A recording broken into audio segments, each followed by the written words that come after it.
नमस्कार, मेरा नाम सुसन्ना एक्का है और आज के इस वीडियो में मैं आप लोगों के लिए प्रार्थना करूंगी। अगर आपकी परीक्षा चल रही है या फिर आने वाली है तो आपको घबराने की ज़रूरत नहीं है, क्योंकि आप डर रहे हैं कि कैसे आप एग्ज़ाम देंगे। तो इसीलिए आपको बिल्कुल भी चिंता नहीं करना है, क्योंकि इस वीडियो में जो प्रार्थना किया जाने वाला है वो प्रार्थना को आपको अपनी परीक्षा से पहले ज़रूर सुनना है। तो आपको 100% सफलता ज़रूर मिलेगी और आपको कोई भी आगे बढ़ने से नहीं रोक सकता है। और इस वीडियो के लास्ट में मैंने एक ऐसा वचन बताया है जिसे आप अगर अपने प्रार्थना में अंगीकार करेंगे तो ज़रूर परमेश्वर आपको उत्तर देंगे आपकी प्रार्थनाओं का।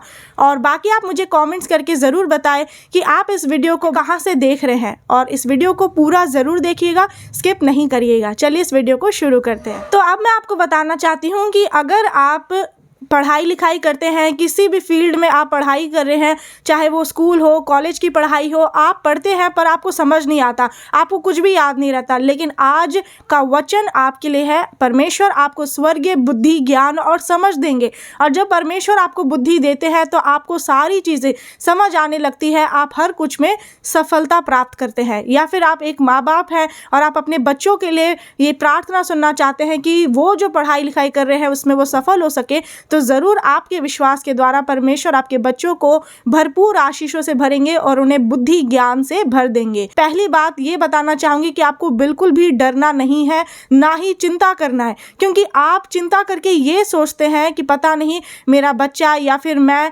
पढ़ाई में जो एग्ज़ाम है उसमें सफल होऊंगा या नहीं होऊंगा, कैसे लिखूंगा, मैंने तो सही से पढ़ाई भी नहीं किया है, अपने तरफ से तो मैं अच्छा से कोशिश कर रहा हूँ, लेकिन आप कोशिश कर रहे हैं। अब आपको आगे की चिंता नहीं करना है, परमेश्वर ने पहले ही चिंता करने से मना किया हुआ है। आज के लिए आज ही का दुख बहुत है, तो इसलिए कल की चिंता नहीं करना है। कल की चिंता आप कर लेगा, कल कैसे क्या करना है, 2 हफ्ते बाद जो आपका एग्ज़ाम होगा उसमें आप कैसे करेंगे, आपको बिल्कुल भी घबराना नहीं है। परमेश्वर ने कहा है कि डर मत, मैं तेरे संग हूँ। तो फिर आप क्यों डरते हैं? क्या डरने के लिए परमेश्वर ने मना सिर्फ इस परिस्थिति में किया है कि जब आप परेशानी में हो, बल्कि जब आप अपना किसी भी तरह के काम को करते हुए डरते हैं तो परमेश्वर आपको यही कहना चाहते हैं कि वो आपके साथ है। आपको बिल्कुल भी घबराना नहीं है, ना किसी बात की चिंता करना है, क्योंकि परमेश्वर ही आपकी मदद और सहायता करेंगे। आमीन। काफ़ी बार क्या होता है कि बहुत सारे लोग पढ़ाई लिखाई करते हैं और जब एग्ज़ाम देने के बाद वो असफल हो जाते हैं, किसी ना किसी तरह से फेल हो जाते हैं कुछ अंकों से, तो आपको लगने लगता है कि अब तो कोई रास्ता नहीं बचा, मेरे माँ बाप भी मुझे कोस रहे हैं, सब तरफ से लोग मुझे शर्मिंदा कर रहे हैं कि मैं असफल हो गया, मैं बिल्कुल पढ़ने में बेकार हूँ, मुझे कुछ नहीं पढ़ना लिखना आता, मैं अनपढ़ हूँ, अनपढ़ की तरह लोग आपको ट्रीट करते हैं। लेकिन आपको बिल्कुल भी घबराना नहीं है। ऐसे ही सोच शैतान आपके मन में डालने की कोशिश करेगा जब आप एक बड़ा काम करने के लिए जा रहे होंगे तो, लेकिन ये सारे नेगेटिव थॉट्स आपको दबाना चाहेंगे, लेकिन आपको इन विचारों को अपने जीवन में काम करने का अवसर नहीं देना है, क्योंकि ये विचार आपको हो सकता है कि आत्महत्या की ओर लेकर के जाए। क्योंकि आप सोचेंगे जब मैं सफल नहीं हो पाया, जब मैं कुछ करना चाह रहा हूँ वो मैं नहीं कर पा रहा हूँ, तो मुझे आत्महत्या कर लेना चाहिए। बहुत सारे लोगों ने आज सिर्फ इस वजह से कि वो अपने पढ़ाई में या किसी भी काम में असफल हो जाते हैं तो वो आत्महत्या करना ही सोचते हैं। लेकिन ये शैतान है जो आपको ऐसा करने के लिए उकसाता है, लेकिन आपको शैतान की बातों पर ध्यान नहीं लगाना है, आपको परमेश्वर के वचन पर ध्यान लगाना है। और चाहे कितने भी आप चिंतित हो, परेशानी में हो, आपको प्रार्थना करना है, क्योंकि आपको भी पता है जब आप प्रार्थना करते हैं आपका सारा बोझ हल्का हो जाता है, आपको एक शांति मिलती है और तब आपका भरोसा परमेश्वर पर और ज़्यादा बढ़ जाता है कि परमेश्वर आपकी मदद करेंगे। और इसीलिए मैं आज आपके लिए एक ऐसा वचन बताना चाहती हूँ जिसे आपको समझना है, और जब आप इस वचन के द्वारा काम करेंगे तो परमेश्वर आपको सही रास्ता दिखाएंगे। मत्ती 6 अध्याय उसका 33 आयत। इसलिए पहले तुम परमेश्वर के राज्य और उसके धर्म की खोज करो तो ये सब वस्तुएं भी तुम्हें मिल जाएंगी। आमीन। इसका मतलब है कि परमेश्वर कह रहे हैं कि आप पहले उनके धर्म और उनके राज्य की खोज करें। परमेश्वर की जब आप सामर्थ की खोज करते हैं, शक्ति की खोज करते हैं, आप हर दिन प्रार्थना करते हैं, वचन पढ़ते हैं, भले ही आपके ऊपर बहुत ज़्यादा प्रेशर है, बोझ है पढ़ाई का, लेकिन फिर भी अगर आप प्रार्थना करना नहीं भूल रहे हैं, उपवास करना नहीं भूल रहे हैं और आप अपने जीवन में परमेश्वर को पहला स्थान दे रहे हैं और हर दिन आप परमेश्वर को ढूंढते हैं कि कैसे परमेश्वर आपको बुद्धि देंगे, ज्ञान देंगे, परमेश्वर कैसे काम करते हैं, तो ज़रूर परमेश्वर अपनी सामर्थ को, अपने भुजा को आप पर प्रकट करेंगे और जितनी चीज़ों की ज़रूरत है आपको, जितनी चीज़ों की आवश्यकताएं हैं, वो सब कुछ परमेश्वर आपको देंगे। और इस वक्त आपके मन में यही है कि आप कैसे पढ़ाई में आगे बढ़े और आप एग्ज़ाम में सफल हो, तो आप ज़रूर सफल होंगे। आपको एक काम करना पड़ेगा, आप जब एग्ज़ाम देने को जाए, जितने भी आप एग्ज़ाम दें उससे पहले आप प्रार्थना ज़रूर करें, क्योंकि इस तरह से आप अपने जीवन में पहला स्थान परमेश्वर को देते हैं। मैं आपको खुद बताना चाहती हूँ कि जब मैं स्कूल जाती थी और परमेश्वर ने हमेशा से मुझे टॉप में रखा था, इसलिए नहीं मिला मुझे ऊपर का स्थान क्योंकि मैंने अपनी बुद्धि से पढ़ाई किया, बल्कि इसलिए क्योंकि परमेश्वर ने बुद्धि, ज्ञान दिया। और जब सुबह उठते वक्त जब मैं पहला स्थान परमेश्वर को देती थी और मेरे पापा के साथ, सिस्टर के साथ जब हम एक साथ इकट्ठा होकर प्रार्थना करते थे एग्ज़ाम देने से पहले, स्कूल जाने से पहले, तो आप देख सकते हैं कि परमेश्वर ने कितने ऊंचे पर उठाया और हर चीज़ में सफलता मिली। और साथ ही अब मैं आपको एक चीज़ बताना चाहती हूँ कि आप बोलेंगे कि मैं अच्छा भी हूँ पढ़ने लिखने में, बस मैं थोड़ा डर लगता है, क्योंकि कहीं ना कहीं आप जब एग्ज़ाम होने वाला रहता है, परीक्षाएँ आती है, तो आप बीमार पड़ जाते हैं, किसी ना किसी तरह से रुकावटें आ जाती है। लेकिन क्या आपको पता है कि रुकावटें क्यों आती है? क्योंकि जो हो सकता है कि आपका जो दोस्त हो, आपके आसपास के लोग हो, पड़ोसी हो सकते हैं, रिश्तेदार हो सकते हैं, किसी ना किसी तरह से कोई ना कोई अगर आपसे जलन रखेगा। क्यों? क्योंकि लोग सोचेंगे अगर आप इस चीज़ में सफल हो गए तो आपको तो नौकरी अच्छी लग जाएगी, आपको सरकारी नौकरी लगेगी, आप डॉक्टर, इंजीनियर, ये सब कुछ बन जाएंगे, पुलिस बन जाएंगे। लोग ऐसा सोच रख करके जलन रखने लग जाते हैं। जब लोगों के अंदर जलन आता है आपके प्रति, तो वो किसी ना किसी तरह से जादू टोना, तंत्र मंत्र का सहारा लेते हैं और इसी तरह से वो आपको ऐसा घेर लेते हैं अंधकार की शक्तियों से कि आप पढ़ना तो चाहेंगे लेकिन आपका शरीर दुर्बल हो जाएगा। तो किसी ना किसी तरह से फिर आप जब शरीर ही दुर्बल रहेगा तो आप पढ़ेंगे कैसे, आप प्रार्थना कैसे करेंगे, तो फिर आपका कोई भी काम सफल नहीं हो पाएगा।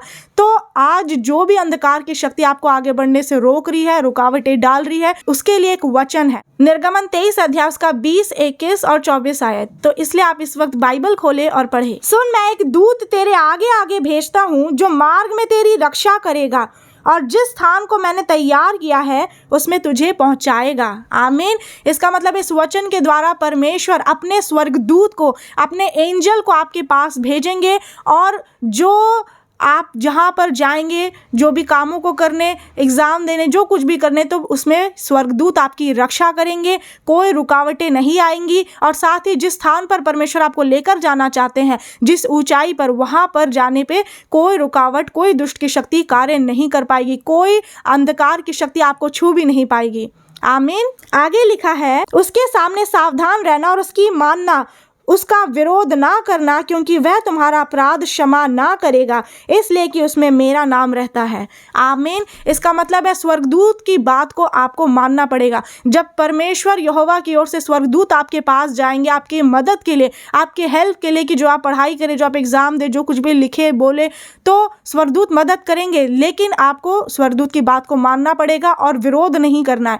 आपको जब अपनी बुद्धि का आप सहारा लेते हैं तो आप सफल नहीं होते किसी भी चीज़ में। इसलिए आपको परमेश्वर पर भरोसा रखना है कि वो आपकी मदद करेंगे और इसीलिए जब परमेश्वर की ओर से स्वर्गदूत आपके पास आएंगे तो वो आपको सफलता दिलाएंगे यीशु मसीह के नाम में। आगे लिखा है सबसे इंपॉर्टेंट पॉइंट जो कि आपकी सफलता में रुकावट डाल सकती है, लेकिन जब आप इस पॉइंट को समझेंगे तो आप रुकावटें आपके जीवन में वो दूर हो जाएंगी। 24 आयत में लिखा है, उनके देवताओं को दंडवत ना करना और ना उनकी उपासना करना और ना उनके से काम करना।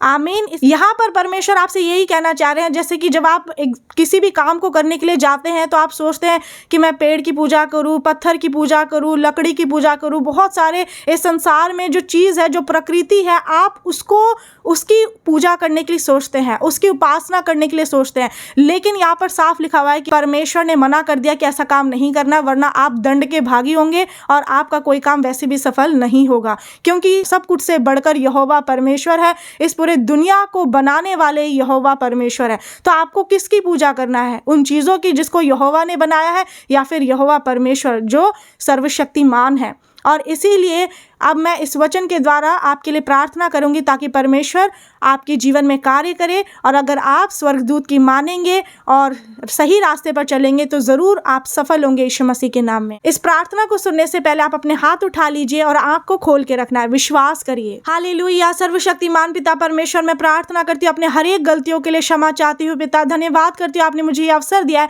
कि भाई बहनों के लिए प्रार्थना करूँ पिता परमेश्वर। मैं प्रार्थना करती हूँ इस वक्त जो भाई या बहन पिता परमेश्वर अपने परीक्षा को लेकर के चिंतित है पिता, या अपने बच्चों को लेकर के चिंतित है कि वो कैसे पढ़ाई लिखाई करेंगे, मैं प्रार्थना करती हूँ आप इन्हें स्वर्गीय बुद्धि, ज्ञान और समझ दे पिता। इनकी चिंताओं को दूर करें, इनके ऊपर जो बोझ है पिता पढ़ाई का उसे आप अपने ऊपर उठा लें, इनके बोझ को हल्का करें, इन्हें अपनी शांति दे और अपने आनंद से भरपूर भर दे पिता परमेश्वर। हालेलुया। इस वक्त इन्हें जिस भी चीज़ की ज़रूरत है पिता, उस ज़रूरत को आप स्वर्गीय भंडार को खोल करके पूरा करें यीशु मसीह के नाम में। हालेलुया पिता। जिस हाथ से ये एग्ज़ाम को लिखे पिता परमेश्वर, हालेलुया, जिन पैरों से ये जाए पिता उन पैरों को ब्लेस करते हैं, इनके हाथों को ब्लेस करते हैं पिता कि ये काम, ये हाथ जिस भी काम में लगाए पिता वो आशीषित होने पाए यीशु मसीह के नाम में। इनके मन पर यीशु मसीह आपके लहू का ढक्कन लगा देते हैं ताकि इन्हें स्वर्गीय बुद्धि, ज्ञान और समझ मिले पिता, क्योंकि आपने कहा कि जिसके पास बुद्धि की घटी वो परमेश्वर से मांगे और वो बुना उल्हाना के वो दारता से देते हैं। हालेलुया।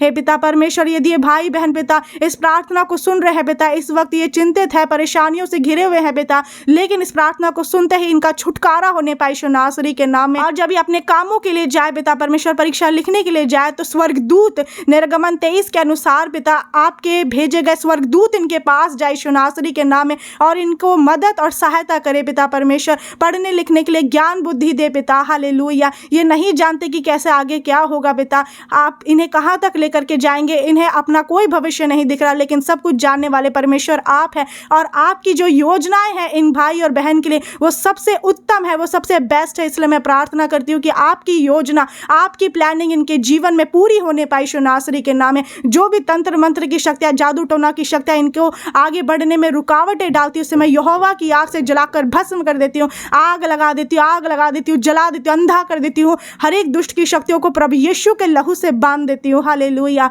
हे पिता परमेश्वर, इनके हाथों पर, इनके एक एक शरीर के अंगों पर यीशु मसीह आपके लहू का ढक्कन लगा देती हूँ, शैतान इन्हें देखने ना पाए, शैतान को अंधा कर देते यीशु मसीह के नाम में। हे पिता परमेश्वर, आप इनकी रक्षा रखवाली करें और आपके स्वर्गदूत इनके संग रहे। और पिता सचमुच यदि ये आपके नाम से प्रार्थना कर रहे हैं, आप इनकी प्रार्थनाओं का स्वर से सुनकर इन्हें उत्तर दे यीशु मसीह के नाम में। इन भाई बहन को और इनके सभी कामों को, पूरे परिवार को आपके बलवंत हाथ में सौंपती हूँ और इन्हें आजाद करते हैं यीशु मसीह के सामर्थी नाम में।